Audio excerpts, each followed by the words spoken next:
ओम भूर्भुवः स्वः तत्सवितुर्वरेण्यं भर्गो देवस्य धीमहि धियो यो न प्रचोदयात्। ओम नमः शिवाय नमः शिवाय नमः शिवाय नमः शिवाय नमः शिवाय नमः शिवाय नमः शिवाय। कर्पूरगौरं करुणावतारं संसारसारं भुजगेन्द्रं सदा वसन्तं हृदयारविन्दे ब्रह्मणिशयितं नमामि। गुरुर्ब्रह्मा गुरुर्विष्णु गुरुदेवो महेश्वरः गुरुः साक्षात् परब्रह्म तस्मै श्री गुरवे नमः।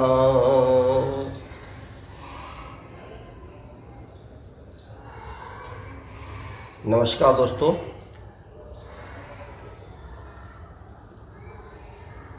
आज हम बालकांड में कथा सुनेंगे। अभी जो चल रही भगवान शिव का विवाह, तो उसी में देखिए आगे जब नारद जी के समझाने से नारद जी ने बताया कि पार्वती जी माता जगत जननी का अवतार हैं। जब पिछला किस्सा उन्हें सुनाया तो सबको थोड़ी सी सांत्वना हुई है।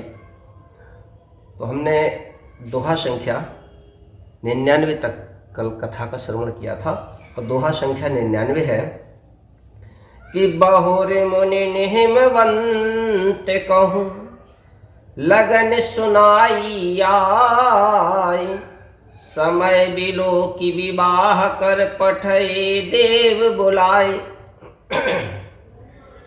अर्थात फिर मुनियों ने लौटकर हिमवान को लग्न पत्रिका सुनाई और विवाह का समय देखकर देवताओं को बुला भेजा। अब बोली सकल सोर सादर लीन है, सब ही यथोचित आसन दीन है। वेदी वेद विधान सवारी, शुभग सुमंगल गावहि नारी। और सब देवताओं को आदर सहित बुलवा लिया और सबको यथा योग्य आसन दिया। वेद की रीत से वेदी सजाई गई और स्त्रियां सुंदर श्रेष्ठ मंगल गीत गाने लगीं। और सिंहासनो अति दिव्य सुहावा, जाय न बरने बिरंची बनावा।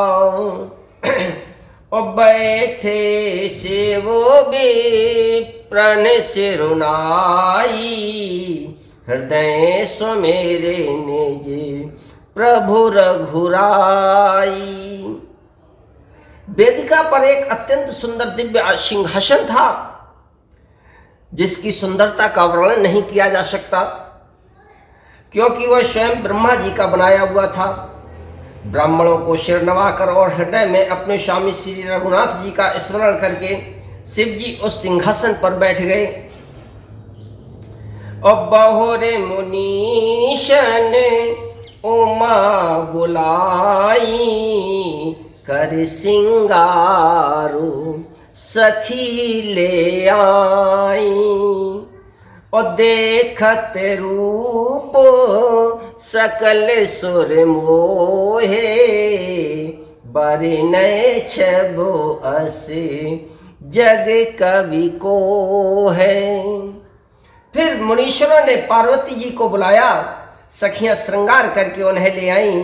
पार्वती जी के रूप को देखते ही सब देवता मोहित हो गए। संसार में ऐसा कवि कौन है जो उस सुंदरता का वर्णन न कर सके। यानी इतनी सुंदरता थी कि कभी भी उसका वर्णन नहीं कर सकते। और जगदम्बिका जानी भव भामा, सुरने मनने मने कीन्ह प्रणामा। सुंदरता मर्याद भवानी, जाई न कोटो बदन बखानी। पार्वती जी को जगदम्बा और शिव जी की पत्नी समझकर देवताओं ने मन ही मन प्रणाम किया। भवानी जी सुंदरता की सीमा है। करोड़ों मुखों से भी उनकी शोभा नहीं कही जा सकती। और कोट हो बदन नहीं बनय बरनत जग जनन शोभा महा सकुचय कहत श्रुत शेष सारद मंद मत तुलसी कहा छवि खानी मातु भवानी गवनी मध्य मंडप शिव जहाँ अवलोकि सकह न सकुच पति पद कमल मन मधु करता। अर्थात जगत जननी पार्वती जी की महान शोभा का वर्णन करोड़ों मुखों से भी करते नहीं बनता है। वेद शेष जी और सरस्वती जी तक उसे कहते हुए सपचा जाते हैं, तब मंद बुद्धि तुलसी किस गिनती में है। सुंदरता और शोभा की खान माता भवानी मंडप के बीच में जहाँ शिवजी थे वहाँ गईं। वे संकोच के मारे पति शिवजी के चरण कमलों को देख नहीं सकती, परंतु उनका मन रूपी भौरा तो वहीं रसपान कर रहा था। मुनि अनुशासन गणपत और पूजो शंभु भवानी और को सुन संशय करे जन सुर अनादि जिय जानी। अर्थात मुनियों की आज्ञा से शिव जी और पार्वती जी ने गणेश जी का पूजन किया। देखिए, गणेश जी भगवान शिव के पुत्र हैं, लेकिन यहाँ विवाह में गणेश पूजन हो रहा है। बड़ा विचित्र लीला है। अब ये कथा लंबी है और हम इतने विद्वान नहीं कि हम इसको सुना सकें, और ये तो कोई विद्वान ही बता सकते हैं। बहरहाल हम ध्यान देते हैं रामचरितमानस पर। मन में देवताओं को अनादि समझकर कोई इस बात को सुनकर शंका न करे कि गणेश जी तो शिव पार्वती की संतान है, अभी विवाह से पूर्व भी वे कहाँ से आ गए। देखो, तुलसीदास जी ने इसका जिक्र कर दिया है। और जस विवाह कहे विधि श्रुति गाई महामुनि ने सो सब करवाई। और गहि गिरी से कुश कन्या पानी भवहि समरे पी जाने भवानी। वेदों में विवाह की जैसी रीत कही गई है, महामुनियों ने वह सभी रीत करवाई। पर्वतराज हिमाचल ने हाथ में कुश लेकर तथा कन्या का हाथ पकड़ उन्हें भवानी यानी शिव पत्नी जानकर शिवजी को समर्पण किया। और पानी ग्रहण जब कीन महेशा ही हर से तब सकल सुरेशा। वेद मंत्र मुनिवर उच्चरहि जय जय जय शंकर सुर करहि। जब महेश्वर अर्थात शिव जी ने पार्वती जी का पाणी ग्रहण किया, तब इंद्रादि सब देवता हृदय में बड़े हर्षित हुए। श्रेष्ठ मुनिगण वेद मंत्रों का उच्चारण करने लगे और देवगण शिव जी की जय जयकार करने लगे। और बाजहि बाजन विविधि विधाना सुमन भ्रष्ट न भू भय विधि नाना।